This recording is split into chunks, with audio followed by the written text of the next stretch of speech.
Have you ever heard of the term salon style? Sometimes you'll hear the term salon style used to describe the placement of images on a wall in a way that sort of takes up a lot of space or covers the entire wall.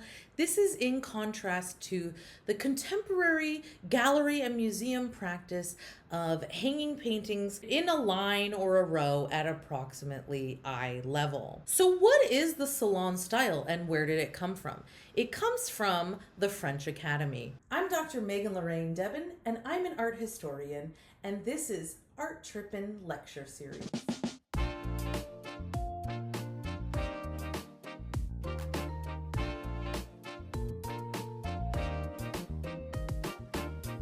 Hi, I'm Dr. Megan Lorraine Debin, and this is Art Trippin.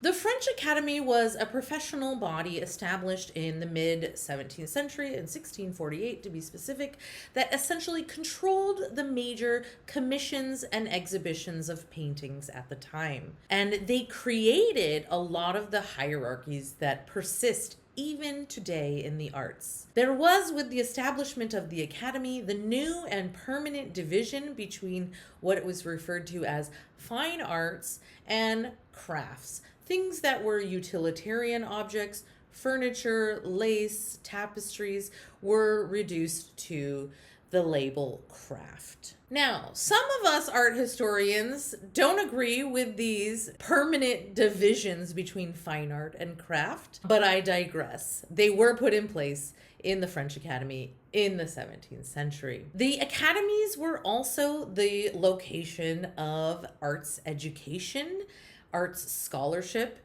and training for artists. The Academy was state funded, and the Academy had the official say on what was considered good or acceptable art in the time period. When it was established, the Academy was a royal institution, and the head of the Academy reported directly to the king. And while there was aristocratic patronage at the time, the most desirable commissions still came from the king. So, how did an artist get into the Academy? It was a very lengthy process. First, you had to be born with some natural talent and inclination for the arts. And then, if you were a white man, you would be trained by a master painter, and then you would submit the paintings that you've created after this initial training to a competition called the Grand Prix. Later, it's called the Prix de Rome. You would basically, if you won the Grand Prix, that means you as a painter would be sent to Rome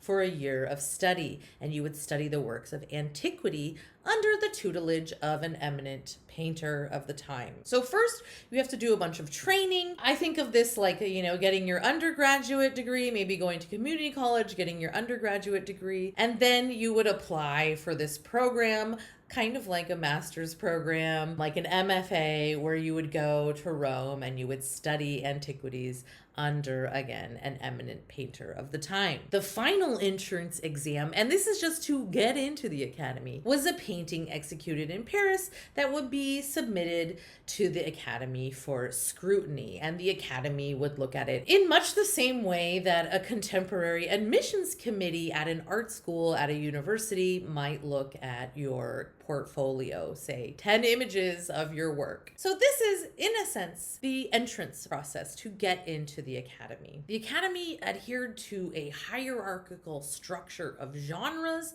that distinguish between different subject matters, and a painter could be admitted to the Academy at one of the various levels.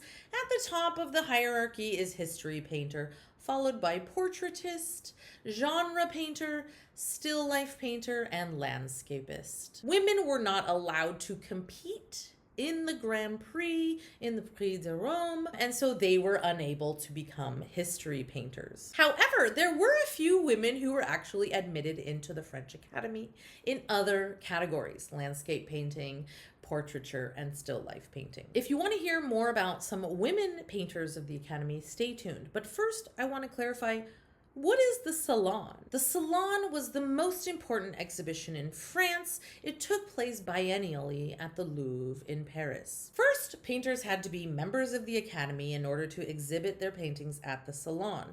And these salons, or art shows, were considered public events that drew major crowds, even though it mostly drew a well-educated and aristocratic audience. These technically were public events and they were open to anyone. Something you will also see at the Salon is this pamphlet that's distributed that would explain or discuss some of the art. So you have to think about who would be able to buy this pamphlet. It's really the upper classes and the aristocrats. Who would be literate at the time? Some middle class, definitely the aristocrats would be literate. So this is really important because this lays the foundation for a contemporary art exhibition that we might go to today. Number one, this is a public event.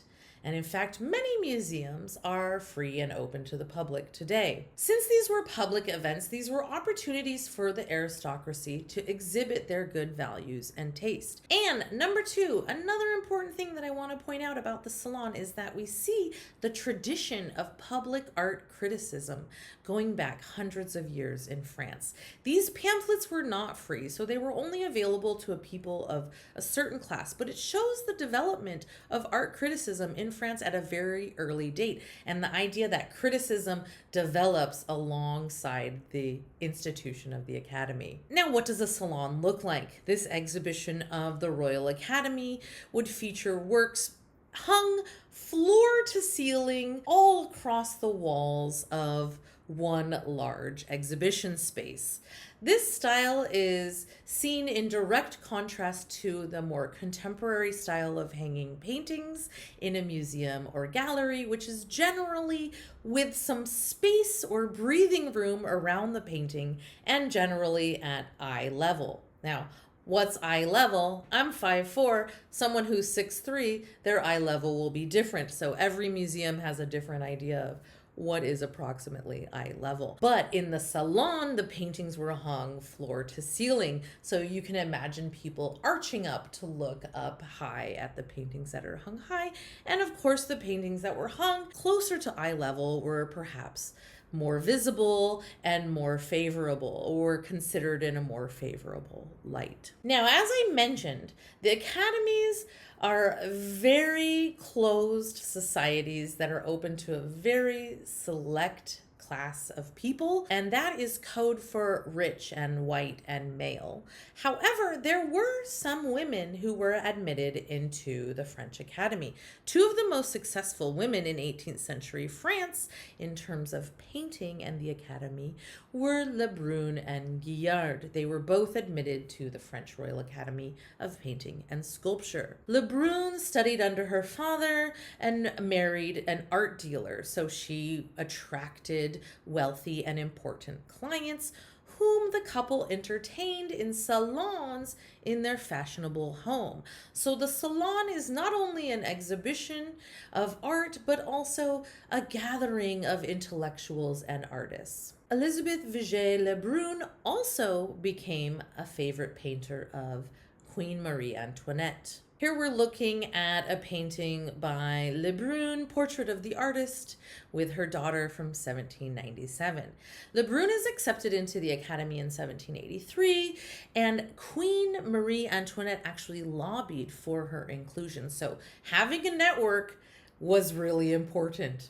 And that is still true today in the art world. Lebrun was cozy with the royal house, and in fact, she was sympathetic with the royals, and she fled during the revolution. Even though she was aligned with the royals and sometimes therefore would be associated with Rococo style, her style was kind of a bridge between Rococo and neoclassical style.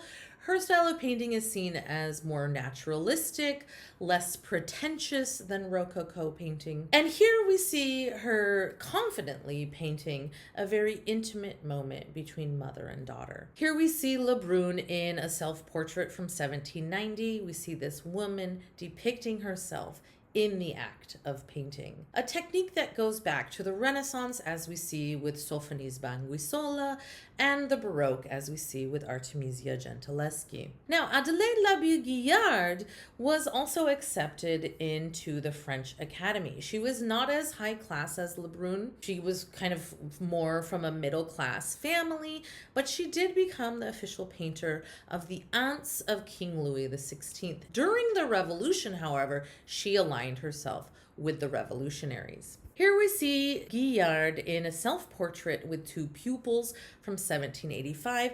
She's dressed herself in the attire that's more associated with the French aristocracy. This might remind us of Albrecht Dürer in his fanciful clothing in his self-portraits, trying to raise his status through his clothing, because remember, she really comes from a middle-class family. Like Lebrun, Guiard is admitted to the Academy, and in fact, she fought to raise the limit to 4 to allow more women into the Academy. Here she is in this fashionable Rococo dress that kind of asserts her femininity and associates her with the aristocracy. But she's also depicting herself as a master painter with 2 students. These ladies behind her are learning to paint. Here she is depicting herself as this master who is teaching these 2 students, these pupils behind her. And again, she's in the act of painting. Now, seeing her dressed in this kind of fanciful attire is kind of interesting because as time goes on, we see that she sympathizes with the coming revolution. Perhaps she stops wearing this Rococo attire. She remains in France throughout her life and abandons her associations with the French aristocracy. So here we can see with Lebrun and Guiard, these are 2 examples of women who were able to break into the French Academy. That really is the basis for the modern day concept of art school, or the modern day art academy, or even traditional arts education at the university level. The academy is the model for that. So hopefully you enjoyed learning about the French Academy, the Salon, and 2 women painters who were admitted to the academy in the 18th century. Make sure to like and subscribe and stay tuned for more Art Trippin'.